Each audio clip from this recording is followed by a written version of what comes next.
and welcome to my channel. So we had the last episode finally of Married at First Sight, and that was the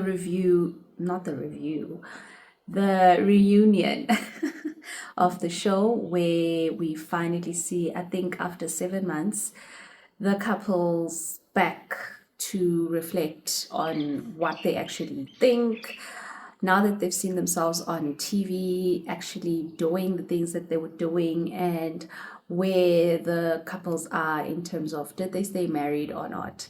The show starts with Nelisa and Temba. And right from the beginning, it's obvious that they're still together. And it's obvious that Nelisa still insists on defending her man and explaining to us how we are all wrong about Temba and how she was never deceived by this man. She doesn't think Lobola is marriage. That's point number one. She's trying to justify Temba's behavior by explaining to us the semantics of Lobola, which is Lobola is not the actual marriage and it's only an intention to marry. And the fact that she's also in a similar situation, that she's dealing with her family, trying to officially divorce from her husband, and that they're actually now seeking legal advice to be able to do that. So clearly there are legal implications, right, to any kind of intention or coming together of families where monies are discussed and monies are actually taken out.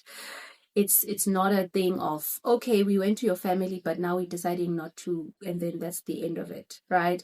So it's also baffling how people are interested in getting married, or they consider seriously the idea of getting married without understanding the exact intricacies, right, of whether it's customary marriage or an actual marriage in the Western sense.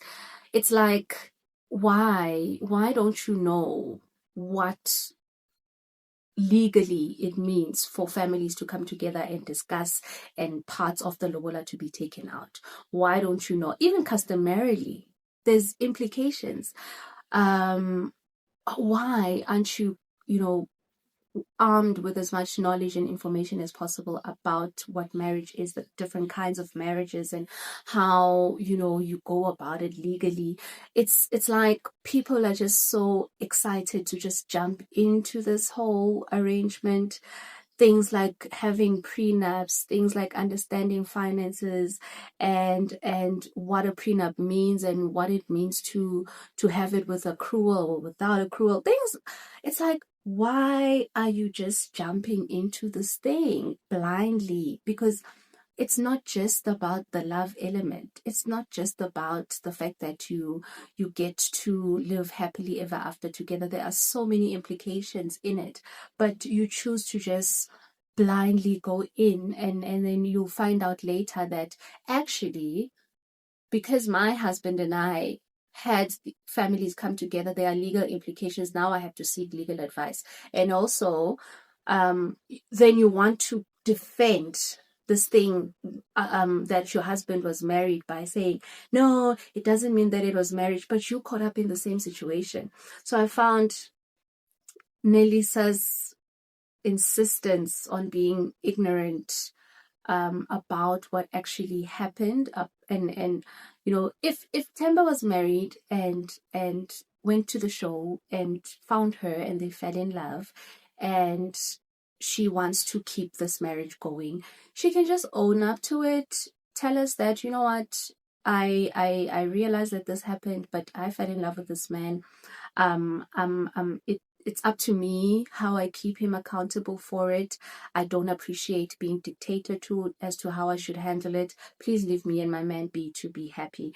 That would be great. I mean, no one is against that. But the fact that you want to go out of your way, right, to defend this man in his presence publicly. It's one thing to defend him maybe amongst, other women that you are speaking to about it, and maybe you feel like you want to protect the sanctity or integrity of your marriage, whatever that means, which is wrong, because then the idea of having a community of women, and just society in general, there visibly present and aware of what's happening in your marriage or in your partnership is also important, because it provides social security as well, in terms of when you ever feel in danger, when you feel like there's some kind of mistreatment and abuse that's creeping in, you are in a position to be able to express that. So this thing of, you want to protect it as much as possible, no one must know what's happening in your marriage, no one must know what's happening in your relationship, blah blah blah, that is also so dangerous. So Nelisa is trying to do that, and she's not realizing that actually this is enabling her man, it's planting that seed, in her man, to enable him to say, okay, she's fine with this, I can continue doing this, and she will defend me no matter what. When the behavior actually starts hurting her, and actually whatever was happening to Sponona happens to her, it's going to be so much more difficult for her to actually be able to tell her friends or family or whatever, because of the backlash that she'll be afraid of. And I'm not saying this is going to happen, and I don't wish it to happen to her. Like I said in the previous review that I did, I wish her all the best, and for heaven's sake that this man actually does change for her. It's unlikely, but we are different people, and there are different nuances in relationships, and we should embrace that, and we should be hopeful and ready for that. So yeah, that's that. I just think she wasn't really truthful and honest about how this thing is actually a problem, and let's just hope, that she and Timba are fine, and that they look in love. They look like they are in their little bubble, and it's enjoyable. She's now handling the businesses. Apparently this guy has a shuttle service or something like that, and she's the one handling the bookings. What also annoys me about Nelisa is the fact that she goes on social media. I'm not on TikTok or anything, but I do see like these compilations that people put up on YouTube, where she is almost kind of trying to remedy the situation by telling us just how wonderful this man is to her. And I think also just addressing Sponono directly, right? To say, he doesn't leave me at home to go and DJ. He goes with me. He does this. Guys, this man, he doesn't let me spend my money. My money is now my money, and I get to spend his money. This man is so good to me. Like, why? Why are you explaining to us? Like, we don't need to know that. And I think that, why are you explaining it to Sponono? Because Sponono said that, I don't care. I was just trying to alert you and the production that actually this person was married, and he was married to me. I'm losing light, so unfortunately, guys, you're gonna have to deal with it. I'm not in a position to like put up lighting and whatever for this review, and I'm trying to make it as quickly as possible. But so Nelisa is that, still in her little Delulu land, and trying to defend this man who's not doing much to defend himself. His apology to Sponono was also lackluster. I felt like too little too late, just because now you can see that there's so much backlash, and that Sponono is actually given the platform, right, to explain herself and what's going on. So I wish them luck. It's not clear at the beginning who's still together. We saw with the renewal of the vows, which was the previous episode, that Bongani and Portia had not recommitted to each other, but now in the reunion, seemingly cozy, holding hands and blah, blah, blah, blah. And I guess that was just for the ratings again, for us to be, excited about the prospect of them staying together. But in actual fact, at the end of it, we see how, because of the things that Bongani ended up seeing on TV and how Portia was talking about him and how he looks, that he didn't really expect it, and so he didn't receive it very well. And Portia, it seems, didn't really take the time to really express to him how she was expressing herself, right, around the idea of not being happy with his physical attributes. So we see that, became a really, really sore point for Bongani, the fact that she didn't really prepare him enough for it. And I'm guessing then that they were actually together until Bongani saw all of those things. And seemingly there might have been some kind of flirting that Bongani was doing with Palisa's friend. And yeah, but apparently they sorted it out, and Bongani wasn't really trying to, pursue anything real with this friend. So right off the bat, we think that they are still together, but actually they are not. We find out later that they are not. And what actually comes to my head while I'm speaking about Portia and Bongani is just the difference in how Portia takes accountability for hurting Bongani, and the reflection, introspection that we see from her, that is so clear. I actually cried. I cried tears when she apologized to Bongani. Like, she even called his clan names to just say, I'm truly sorry for hurting you in the way that I did by saying the things that I said, even though it was still my truth, but I could have delivered it in a different way. And you see her really sitting with that shame and really owning it and really apologizing to this man, which is in stark contrast to how Tebo behaves about all the shit that he's done throughout the show to Palesa. And again, Tebo was infuriating and honestly disgusting to watch in that scene. I laughed when Palesa actually said, when they asked him, like, what is the problem? Why do you not want to say anything? And Palesa was like, I think he's hungry.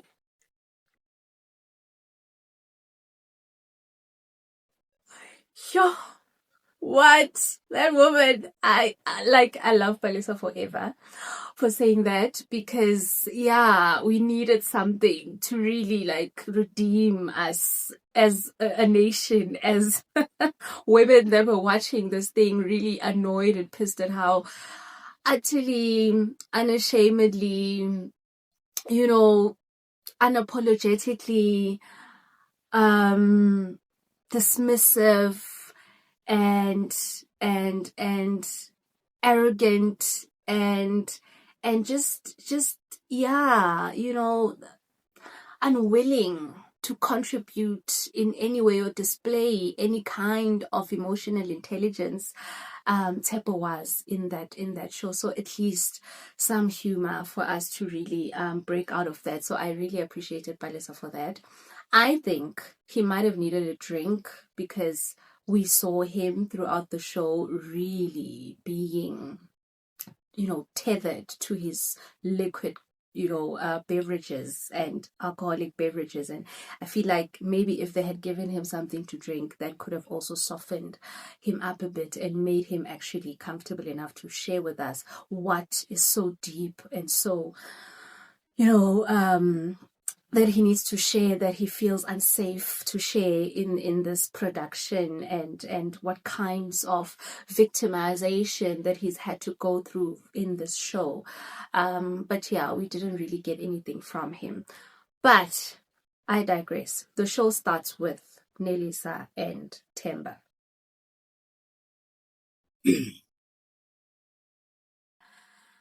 And then we have the other couple, Kima.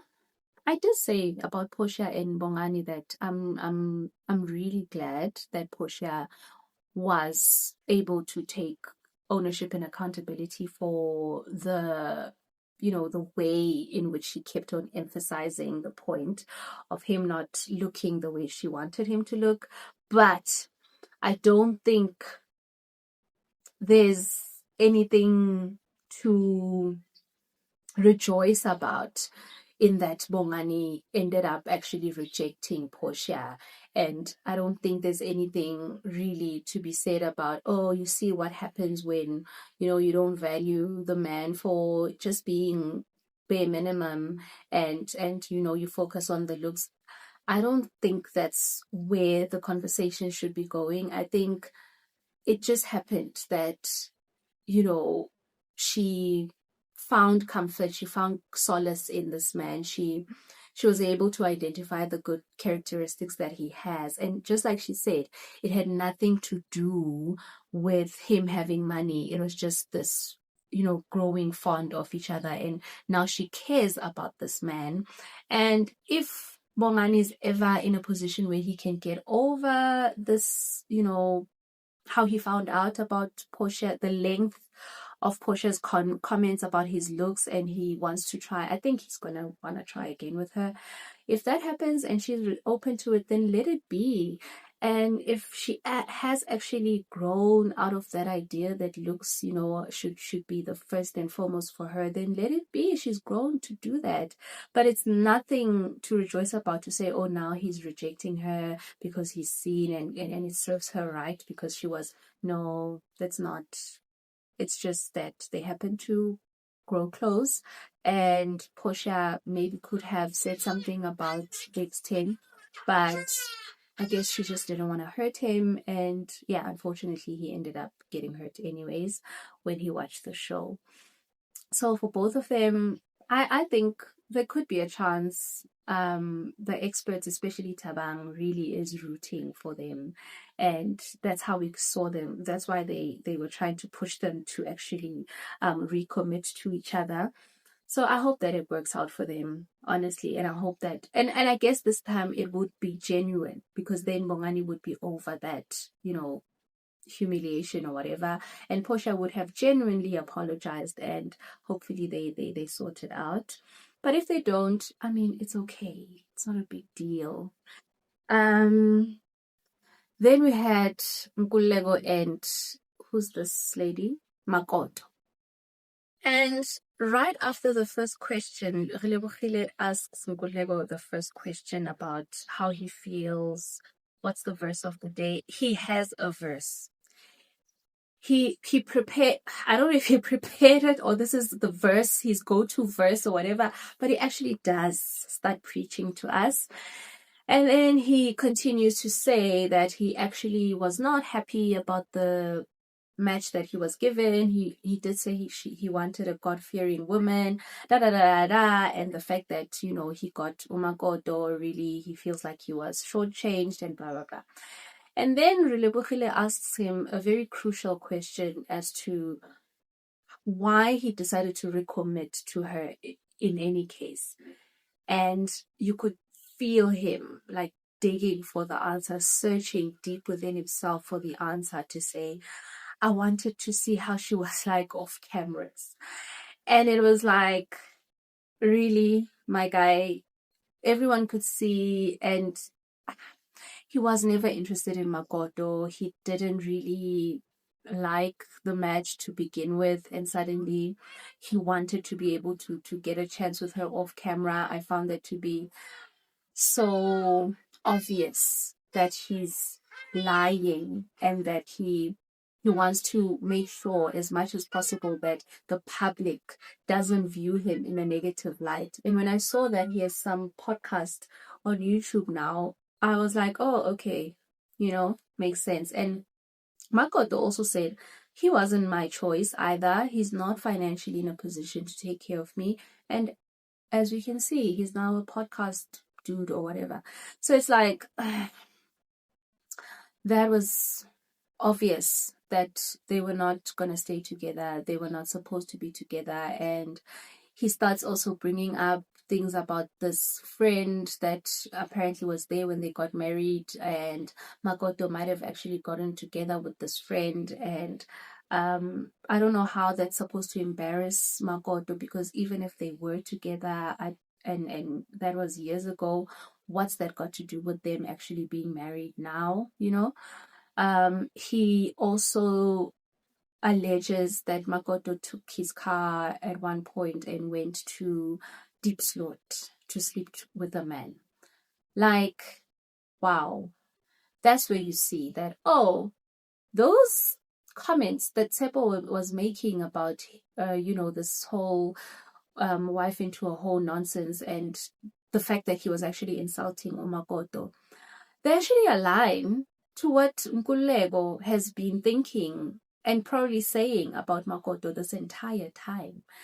And it's like, now it makes sense why he wasn't even defending it, right? Why he was kissing Tsepo's ass while Tsepo was insulting his wife about her not being wifey material, and why he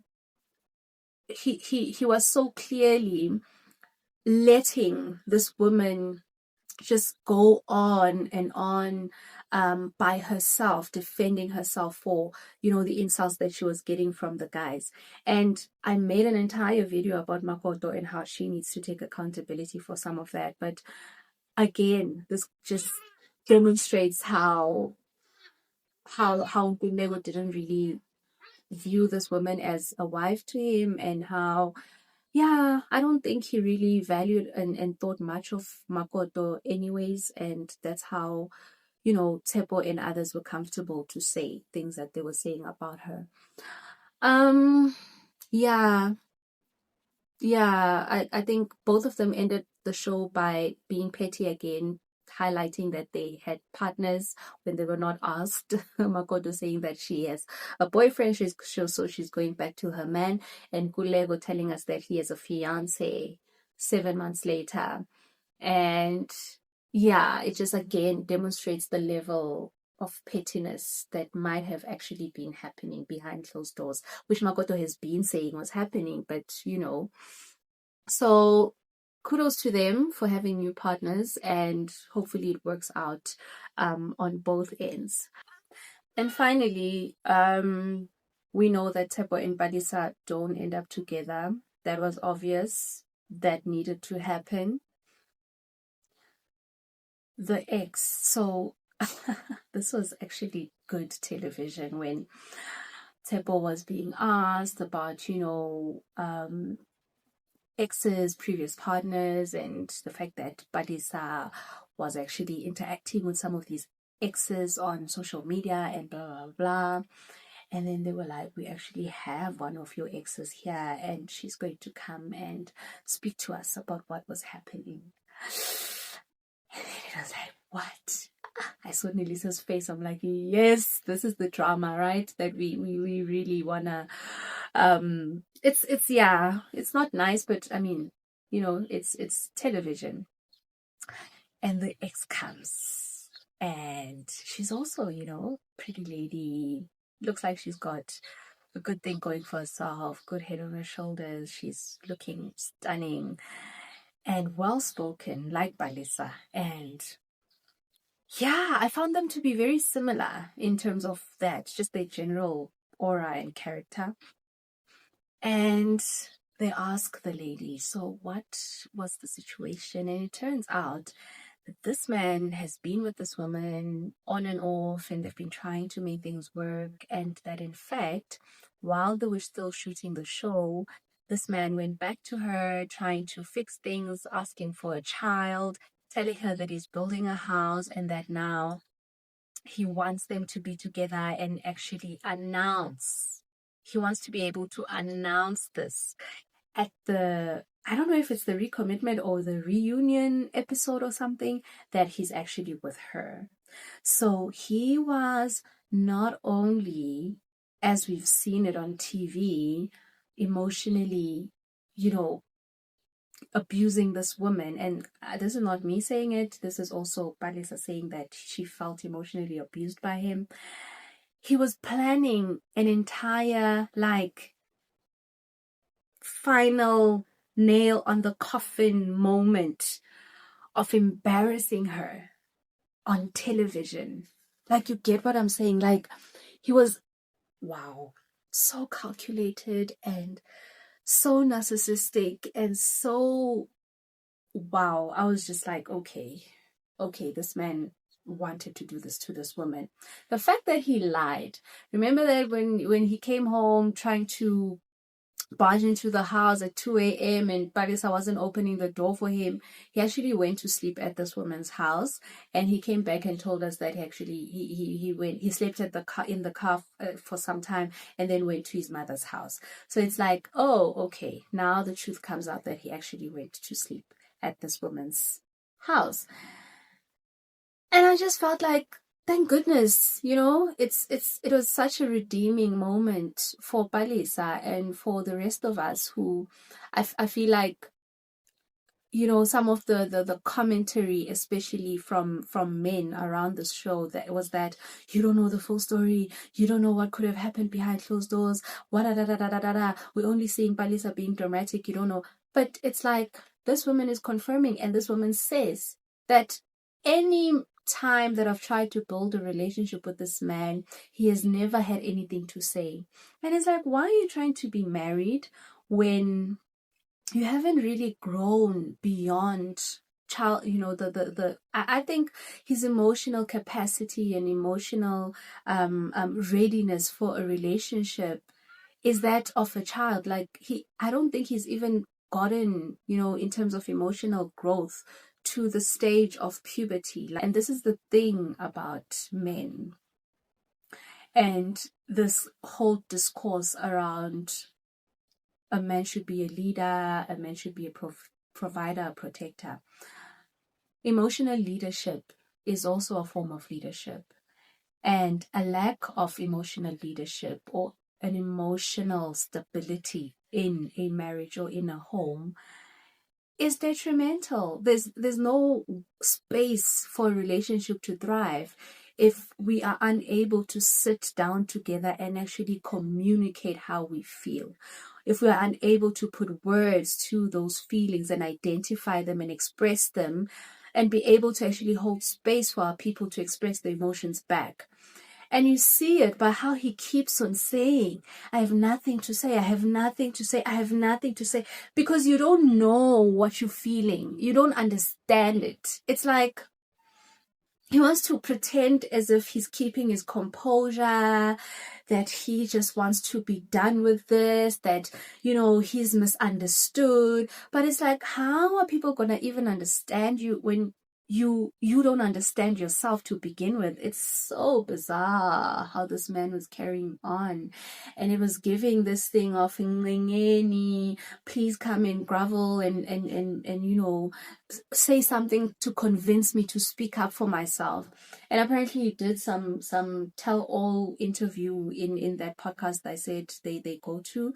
I think it's called Engineering Your Life or something, and I didn't watch it, but I heard someone review it, and it's like the things that he was saying were the problem that Palisa was doing were not even that hefty. Like, it wasn't even that much of a weight for him to end up gaslighting and stonewalling and emotionally, manipulating her in the way that he did.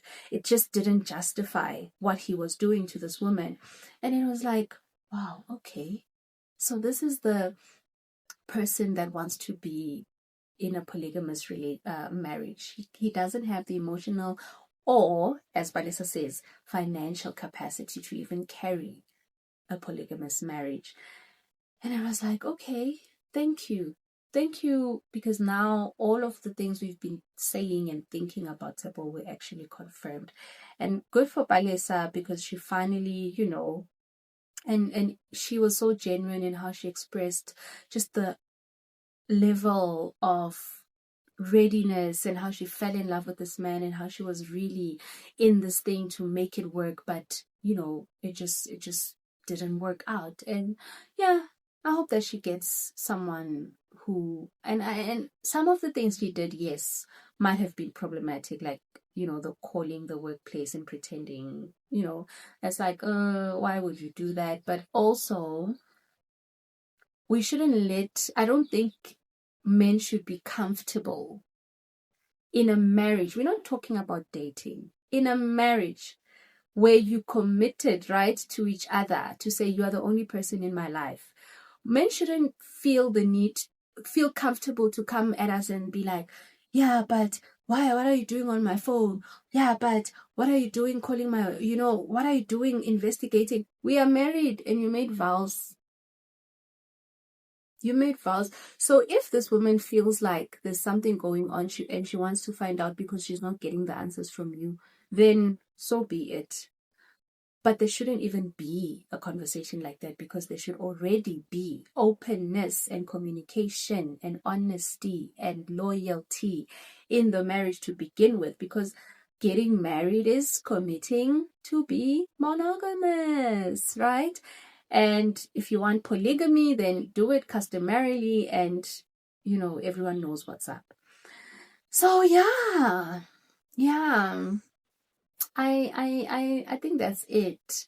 I enjoyed the reunion. I think Relebohile also did a nice job just controlling the situation, and it seemed that there was no stone left unturned, especially also the fact that they covered the relationship between the girls to say what was going on, and everyone that needed to apologize apologized. Having Tabang there also helped. I really enjoyed how she stepped in certain moments where she needed to. And yeah, about the show, I don't think there should be another season of the show. I think we've already established that people go to this show for ulterior motives and not necessarily because they wanna see if they are ready to be in a relationship, in a marriage, and they can actually do this thing with someone. Yeah, there's no space for this show anymore, I think, in South Africa, unless they really tighten this vetting process up and they actually take time to get the applications in and people that are actually going to be suitable matches for each other. Otherwise, no, it's not going to work anymore. It's not going to work. Yeah, that's it. Thank you for subscribing and commenting and whatever, throughout this little review series that I've been doing. I wanted to try something different, but also the only reason I think I did this review was because of how much I was enjoying the show. I actually enjoyed the first season so much, and I wish that I could have done, something like this for the first season. But then, yeah, I started talking about it generally in my vlogs, and then I was like, okay, let me just sit down and actually share my thoughts about it. And it actually went into just my general thoughts about relationships and reflecting about what it means also for me to be at the precipice, like kind of thinking about marriage and thinking about whether or not it's something that I would want to enter into, blah, blah, blah. And so these are like some of, the examples that you get, not just in the show, but just in general in society in South Africa. And yeah, so I'm happy that I could see it through. And thank you so much for tagging along and subscribing. And I promise there will be sit downs like this where I reflect on my experiences, in terms of relationships and marriage and whatever. But I'm also excited to go back to doing vlogs, because that is what, I do mostly in this channel. So vlogs about my travel, adventures, and home, body, things, and local exploration, and just yeah, living my best life as a young Black woman in her greatness, in academia, in her travel and exploration era, and also in her grappling with love, dating, and relationships in South Africa. So if that's something you want to stick around for, do stay on. I'll be happy to have you. And yeah, don't forget to also do the things here, like, share, subscribe, and comment, and I'll see you in the next one. Bye.